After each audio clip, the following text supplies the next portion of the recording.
తెలంగాణలో ఒక ఉద్యమం కోసం ఎన్నో బలిదానాలు ఉన్నటువంటి పరిస్థితులు చూసాం తెలంగాణ రాష్ట్రం కోసం. ఇప్పుడు బీసీ రిజర్వేషన్ కోసం ఈశ్వరాచారి మరి బీసీ బిడ్డ ఆత్మహత్య చేసుకున్న పరిస్థితులు చూసాం. మరి ఇదే అంశంపైన మాట్లాడే ప్రయత్నం చేద్దాం. బీఆర్ఎస్ నాయకులు సుభప్రత్ పటేల్ అని ఉన్నాడు, మాట్లాడే ప్రయత్నం చేద్దాం. అన్న, మీరు కూడా వెళ్ళారు, ఏంటి అసలు కుటుంబ నేపథ్యం ఏంది? ఈశ్వరాచారికి సంబంధించి అసలు ఎందుకు సూసైడ్ చేసుకోవాల్సి వచ్చింది? ఏం చెప్తారు? వాళ్ళది విశ్వకర్మికుల కర్మ అంటే హౌసుల వృత్తి చేసుకునేటటువంటి కుటుంబం. వాళ్ళ ఫాదర్ కూడా గోల్డ్ స్మిత్గా ఉండే. వాళ్ళ ఫాదర్ చనిపోయిండు. చనిపోయినాడు. వీళ్ళిద్దరు అన్నదమ్ములు.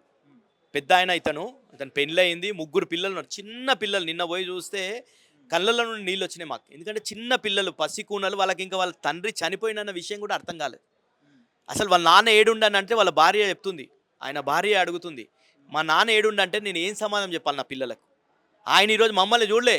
బీసీ ఉద్యమం కోసం ఆయన ఆత్మ బలిదానం చేసుకుంటే కనీసం ప్రభుత్వం స్పందించాల్సినటువంటి బాధ్యత లేదా ప్రభుత్వానికి? నిన్న పొన్నం ప్రభాకర్ పోయి కంటి తుడుపు చర్యగా మాట్లాడిండంట. కనీసం ప్రభుత్వం ఎక్స్గ్రేషియా ఇవ్వాల్సినటువంటి అవసరం లేదా? నువ్వు చేసినటువంటి హత్య ఇది కాంగ్రెస్ ప్రభుత్వం, కాంగ్రెస్ పార్టీ చేసినటువంటి హత్య. మేము డైరెక్ట్గా ఆరోపణలు చేస్తున్నాం. ఎందుకంటే మీరు చెప్పిర్రు, ఏ బీసీలు అడిగిరు నీకు 42% రిజర్వేషన్. మేము అడిగింది ముందరి నుండి కూడా మా జనాభా ఎంత ఉందో అంత రిజర్వేషన్లు ఇవ్వమన్నాం. నువ్వు నీ కామారెడ్డి డిక్లరేషన్లో 42% అన్నావు. ఆ 42% ఇవ్వకుండా కేసీఆర్ గతంలో తగ్గించిండు 34 నుండి 23 అన్నటువంటి నువ్వు ఈరోజు కేసీఆర్ ఇచ్చిన 23ని 17కు తగ్గించినావు.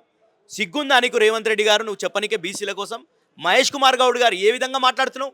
ఈ రోజుకి ఇంకా సిగ్గు లేకుండా ఏం మాట్లాడుతుండు మహేష్ కుమార్ గౌడ్ గారు? మేము 42% సాధించి తిడతామంట. ఏడ సాధిస్తావు నువ్వు చేసే పోరాటం చేసినావా? నువ్వు అందరికీ తెలుసు, కోర్టులు ఏం చెప్తున్నాయో తెలుసు, రాజ్యాంగం ఏం చెప్తుందో తెలుసు. నీకు 140 సంవత్సరాల చరిత్ర కలిసినటువంటి కాంగ్రెస్ పార్టీకి తెలియదా రాజ్యాంగం ఏం చెప్తుందో? రాజ్యాంగంలో ఉన్నటువంటి కోర్టు జడ్జిమెంట్లు అన్నీ తెలిసి మీరు బీసీల ఓట్లు వేసుకొని గెలిచే ప్రయత్నంలో మోసం చేసిరు బీసీలని. కాబట్టే ఈరోజు ఈశ్వరాచారి లాంటి వాళ్ళు చనిపోయినరు. దీనికి కంపల్సరీగా మీరే బాధ్యత వహించాలి. నిజంగానే ఈరోజు చట్టాలు అమల్లో ఉంటే ఈ రాష్ట్రంలో కాంగ్రెస్ చట్టాలు కాకుండా నిజంగానే ఏదైతే భారతదేశంలో నడిచేటటువంటి చట్టాలన్నీ కూడా బిఎన్ఎస్ కావచ్చు, ఇవన్నీ కూడా చట్టాలు అమల్లో ఉంటే 100% వీళ్ళ మీద, రాహుల్ గాంధీ మీద, రేవంత్ రెడ్డి మీద మోసం చేసిండు కాబట్టి, ఆ మోసం చేసి ఆత్మహత్యకు ప్రేరేపించారు కాబట్టి వాళ్ళ మీద ఎఫ్ఐఆర్ నమోదు చేయాలి, వాళ్ళ మీద విచారణ జరపాలని చెప్పేసి మేము డిమాండ్ చేస్తున్నాం. ఈరోజు వాళ్ళ కుటుంబాన్ని ఆదుకోవాల్సినటువంటి బాధ్యత లేదా? ప్రభుత్వం చేసిన మోసానికి చచ్చిపోయిండు. ముగ్గురు పిల్లలు పసికూనలు ఉన్నారు. 2 కొడుకులు, ఒక పాప. చిన్న పాప అంటే 1 ఇయర్ కూడా లేనటువంటి బాబు ఉన్నాడు. వాళ్ళ కుటుంబాన్ని చూస్తే రోదన, వాళ్ళు ఏడుస్తూ, నిన్న పోతే వాళ్ళ తల్లి, వాళ్ళ భార్య ఏడుస్తుంటే చాలా బాధ అనిపించింది. ఎందుకు ఇంకెంతమంది చావాలి? మీరు గతంలో తెలంగాణ ఉద్యమంలో ఇట్లనే 1200 మందిని, ఆ రోజు ఇందిరాగాంధీ, సోనియా గాంధీ మొత్తం 1200 మందిని బలి తీసుకున్నారు. మీ పార్టీ, మీ ప్రభుత్వాలు బలి తీసుకున్నాయి. ఇప్పుడు మళ్ళీ బీసీలను మోసం చేసి రెచ్చగొట్టి 42% ఇస్తామని చెప్పి నోటిఫికేషన్లు ఇచ్చి, జీవోలు ఇచ్చి, ఇవన్నీ చేసి మోసం చేసి ఈరోజు గతంలో కేసీఆర్ ఇచ్చిన రిజర్వేషన్ కూడా అమలు చేయకుండా నువ్వు 17%కి పడిపోయింది. ఈరోజు రేవంత్ రెడ్డి గారిని అడుగుతున్నా నేను, నీ బొమ్రాజ్పేట్ మండలంలో, నీ నియోజకవర్గంలో కేవలం 11% రిజర్వేషన్ వస్తుంది బీసీలకు. నువ్వు దీనికి సమాధానం ఏం చెప్తావు? మా తాండూరు నియోజకవర్గంలో బషీరాబాద్లో 13%, పెద్దేముల్లో 13%, వికారాబాద్లో, మోమిన్పేటలో 13% రిజర్వేషన్ వస్తుంది. ఈరోజు దీనికి కారణం ఎవరు? ఈరోజు బీసీల జనాభాలో నువ్వు చెప్తున్నావు 56.33% ఉన్నారని నీ సిపాక్ సర్వే చెప్పింది. ఇప్పుడు 56.33 ఉన్నటువంటి బీసీలకు నువ్వు ఇచ్చేటటువంటి రిజర్వేషన్ ఎంత? నువ్వు గతంలో కన్నా పెంచుతావని చెప్పినావు, ఓట్లు వేసుకున్నావు. నువ్వు ఆ కామారెడ్డి డిక్లరేషన్లో 60 అంశాలు ఉంటే ఒక్క అంశాన్ని పట్టించుకోలే. బీసీ సప్లాన్ తీసుకురాలేవు. బీసీలకు ప్రతి సంవత్సరం 20,000 కోట్లు అన్నావు, బడ్జెట్లో అది పెట్టలేవు. ఎంబీసీలకు మంత్రిత్వ శాఖ ఏర్పాటు చేయలేవు.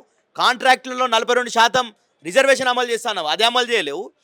ఈరోజు గీతా కార్మికులకు, గౌడన్నలకు చెప్పింది ఏందైనా? నేను రిజర్వేషన్ కేసీఆర్ వైన్ షాప్లలో 15% ఇచ్చిండు, మేము 20% ఇస్తామన్నాం. ఇచ్చినవా? ముద్రాజులకు బీసీ డి గ్రూప్ నుండి ఏ గ్రూప్లకు మారుస్తా అన్నాడు, మార్చిండా? ఈరోజు ఒక్క ప్రయత్నం చేయలే. అన్ని చేతి వృత్తులు చేసుకున్నటువంటి వాళ్ళకి 90% సబ్సిడీతో రుణాలు ఇస్తామన్నాడు. ప్రతి నియోజకవర్గ కేంద్రంలో కాంప్లెక్స్లు కడతామన్నారు 50 లక్షలు పెట్టి. ప్రతి మండల కేంద్రంలో నవోదయ తరహా విద్యాలయాలు ఏర్పాటు చేస్తామన్నారు. అన్నీ చేయకుండా మొత్తం మోసం చేసి బీసీలను ఈరోజు ఈశ్వరాచారి లాంటి వాళ్ళు మరణానికి రేవంత్ రెడ్డి, రాహుల్ గాంధీ కారణం. రాహుల్ గాంధీ గారిని మేము ప్రశ్నిస్తున్నాం. నువ్వు నీకు సామాజిక న్యాయం కనిపిస్తలే తెలంగాణలో ఈరోజు ఎంతమంది బలిదానాలు తీసుకోవాలి? ఈరోజు ఇక్కడ 42% రిజర్వేషన్ అమలు అవుతలే అని తెలిసి కూడా పోయి బీహార్ ఎన్నికల్లో అమలు అవుతుంది తెలంగాణలో అని చెప్తాడు. ఓట్ల కోసం కాంగ్రెస్ పార్టీ ఎంత దిగజారుడైనా చేస్తుంది. దానికి నిదర్శనం ఈ బీసీ డిక్లరేషనే. కాబట్టి ప్రజలందరూ బీసీలంతా కూడా సిద్ధంగా ఉన్నారు నీ కాంగ్రెస్ పార్టీని బొందబెట్టనికే. రేపు డెఫినెట్గా నువ్వు చేతి గుర్తు మీద ఎన్నికలు పెట్టు, తెలుస్తుంది. ఎంపీటీసీ జెడ్పీటీసీ ఎన్నికలు పెట్టు. ఈ 10 మంది ఎవరైతే నీ పార్టీలో జాయిన్ చేసుకున్నావో వాళ్ళ బై ఎలక్షన్స్ పెట్టు, వాళ్ళతో రాజీనామాలు చెప్పించి దమ్ము ఉంటే. నువ్వు జూబ్లీహిల్స్లో ఏదో సంకలు కొట్టుకుంటున్నావు కదా, గెలిచినా ఏదో చేసినా, నువ్వు ఏం చేసి గెలిచినావు అందరికి తెలుసు. ఎన్ని పార్టీలు కలిసి గెలిచినాయో తెలుసు. ఈరోజు నువ్వు ఎంఐఎం, నీ టీడీపీ, పాత టీడీపీ, మీ బీజేపీ ఇండైరెక్ట్గా అన్ని పార్టీలు కలుపుకొని నువ్వు గెలిచినావు. అన్ని అరాచకాలు చేసి నువ్వు గెలిచినావు. నిజంగానే నీ గెలుపు నిజమైన గెలుపు అయితే 10 మందిని రాజీనామా చెప్పి ఎంపీటీసీ జెడ్పీటీసీ ఎన్నికలు పెట్టి అప్పుడు చూద్దాం అని రేవంత్ రెడ్డి గారిని మేము ప్రశ్నిస్తున్నాం. ఈశ్వరాచారి మరణం వెనకాల చాలా రకాలుగా సోషల్ మీడియాలో చర్చ సాగుతూ ఉన్నది. సో ఎందుకు తీన్మార్మల్ ఆఫీస్ ముంగటిని సూసైడ్ చేసుకోవాల్సినటువంటి అవసరం వచ్చింది? కొంతమంది బీసీ నేతలు దీన్ని జ్యుడిషియల్ ఎంక్వైరీ చేయాల్సిందే, నిజ నిర్ధారణ చేయాల్సిందే, ఎవరు ద్రోహులు ఉన్నారనేది శిక్షించాలంటున్నారు. ఈరోజు డెఫినెట్గా ఆయన చనిపోయినటువంటిది వాళ్ళ ఇంటి మేము నిన్న పోయి వాళ్ళ కుటుంబ సభ్యులతో మాట్లాడిన సందర్భంలో ఆయన ఎప్పుడు కూడా సోషల్ మీడియాలో చూడడం కావచ్చు, ఆ తెలంగాణ ఉద్యమ నేపథ్యం నుండి కూడా ఆ శ్రీకాంతాచారి చనిపోయినటువంటి చూసిండు. తర్వాత బీసీ ఉద్యమంలో వీళ్ళు చేస్తున్నటువంటి మోసాలు చూసిరు. ప్రతి కార్యక్రమంలో ఆయన సోషల్ మీడియా చూసుకుంటూ ఎప్పుడు కూడా ఆ వీడియోలు చూసేటటువంటి వాళ్ళని వాళ్ళ భార్య చెప్పింది, వాళ్ళ తమ్ముడు చెప్పిండు, వాళ్ళ తల్లి చెప్పిండు. అంతకన్నా సాక్ష్యం ఏముంటుంది?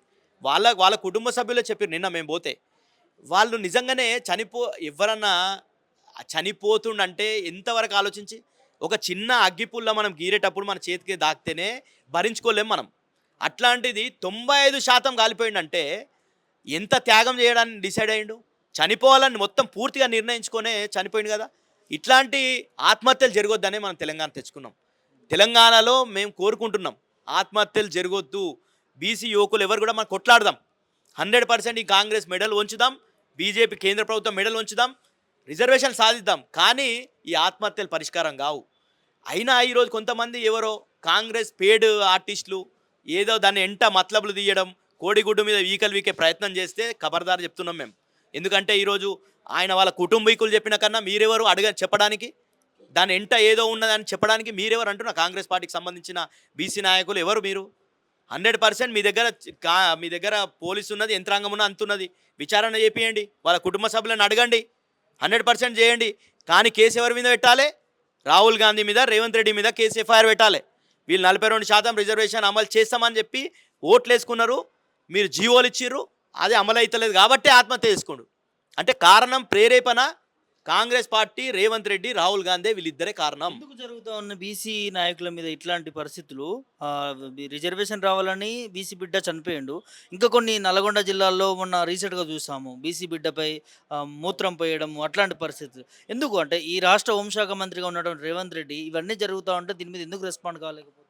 మనము రేవంత్ రెడ్డి గారిని చాలామంది ఆ సామాజిక వర్గంలో చాలామంది ఉన్నతమైనటువంటి వ్యక్తులు ఉంటారు, ఆదర్శమైనటువంటి వ్యక్తులు ఉంటారు, అందరిని అనలేం. కానీ రేవంత్ రెడ్డి అనే వ్యక్తి ఆయనకు ఒక కుల పిచ్చి ఉన్నటువంటి వ్యక్తి అనేది మనం కాదు. ఆయన కర్ణాటకలో పోయి ఏం మాట్లాడిండు, వాళ్ళ సామాజిక వర్గం గురించి ఏం మాట్లాడిండు అనేది మనం చూసినాం. గతంలో ఫోన్ ట్యాపింగ్ సంబంధించినప్పుడు కూడా సామాజిక వర్గమే తెలంగాణ ఏల్తా అని చెప్పినటువంటి వ్యక్తిగా రేవంత్ రెడ్డి గారు ఆ సామాజిక వర్గాన్ని ఏం చేశారని అందరికీ తెలుసు. అందుకే బీసీలకు రిజర్వేషన్ రేవంత్ రెడ్డి గారు ఆధ్వర్యంలో వస్తాయంటే ఎవ్వరు నమ్మలే. మాలాంటి వాళ్ళ మేము ఎప్పుడు నమ్మలే. నువ్వు చేసే ప్రయత్నం పార్లమెంట్లో నువ్వు బిల్లు పెట్టాలి. నీకు చేతనైంది, నీకు 99 మంది ఎంపీలు ఉన్నారు, నీ కూటమికి 240 మంది ఎంపీలు ఉన్నారు. నువ్వు చేసే ప్రయత్నం చేసినావా? నువ్వు ప్రైవేట్ మెంబర్ బిల్ తెచ్చే ప్రయత్నం చేసినావా? మేము ఈరోజు బీఆర్ఎస్ పార్టీ ఎంపీ రవిచంద్ర గారు రాజ్యసభలో బిల్లు పెట్టే ప్రయత్నం చేస్తున్నాం. బిల్లు డ్రాఫ్ట్ చేస్తున్నారు. తప్పకుండా బిల్లు పెట్టే ప్రయత్నం చేస్తారు. మా వాళ్ళు బిల్లు పెడతాం. ఆ రోజు మీరు మద్దతు ఇవ్వండి. చేతనైతే మీకు చేత కాలేదు బిల్లు పెట్టనీకే, మాకు చేతనవుతుంది, మాతో మేము ప్రయత్నం చేస్తాం. ఎవరన్నా కాళ్ళేలు మొత్తం మిగతా ఎంపీలై మొక్కి మేము ఆ బిల్లు తీసుకొని వచ్చే ప్రవేశపెట్టే ప్రయత్నం మేము చేస్తాం బీఆర్ఎస్ పార్టీగా. కానీ ఈరోజు మీరు చేసేటటువంటి మోసం, 59 సార్లు ఢిల్లీకి పోయినావు నువ్వు.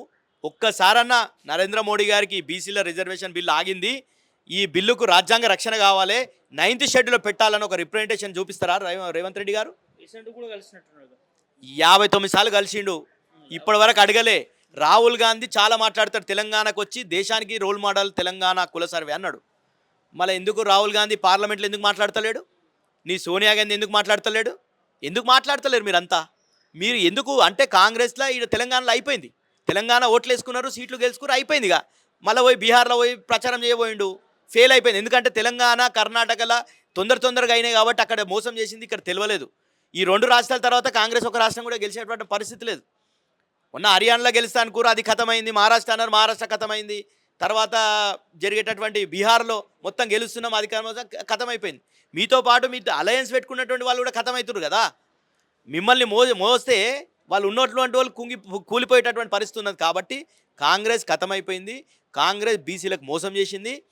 ఇలాంటి ఎవరన్నా ఈ చనిపోయినటువంటి వాళ్ళ మీద, అమరుడి మీద, ఆయన తొలి అమరుడుగా ఆ రోజు శ్రీకాంతాచారి ఏ విధంగా అయితే చనిపోయిండో అట్లా చనిపోవాలని ఆయన ఊహించుకొని ఆయన డిసైడ్ అయిపోయి చనిపోయిండు. ఆయన కుటుంబం గురించి కూడా ఆలోచించలేడు.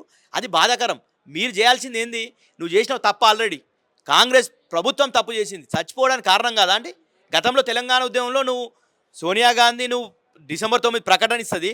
ప్రకటన తర్వాత ప్రకటన మారిస్తే ఎంతమంది చచ్చిపోయారు? 2004 ఎన్నికల్లో మాట ఇచ్చింది సోనియా గాంధీ కరీంనగర్కి వచ్చి, అప్పుడు మాట తప్పిరు. ఇట్లా మాట ఇవ్వడం తప్పడం కాంగ్రెస్కి అలవాటు. బలిదానాలు తెలంగాణ నుండి ఇంకెంతమంది బలిదానాలు కావాలమ్మా సోనియమ్మ అని అడుగుతున్నాం మేము. రాహుల్ గాంధీ నువ్వు వచ్చిన తర్వాత కూడా సామాజిక న్యాయం అన్నావు, బీసీలు అంతా చచ్చిపోయేటటువంటి పరిస్థితి ఉన్నది తెలంగాణలో. నువ్వు ఇచ్చే రిజర్వేషన్లు, నువ్వు ఇచ్చే గతంలో ఇచ్చిన 23 కూడా రిజర్వేషన్ వస్తలేదు, 17% పడిపోయింది. కాబట్టి కాంగ్రెస్ పార్టీ 60 అంశాలు ఒక్క అంశం అమలు చేయకుండా ఈరోజు మేము బీసీలకు ఏదో చేస్తామంటే ప్రజలు ఎవరు నమ్మరు అని 100%గా ప్రజలు, బీసీ సమాజం అంతా కూడా కాంగ్రెస్ పార్టీని బొందు పెడతారు.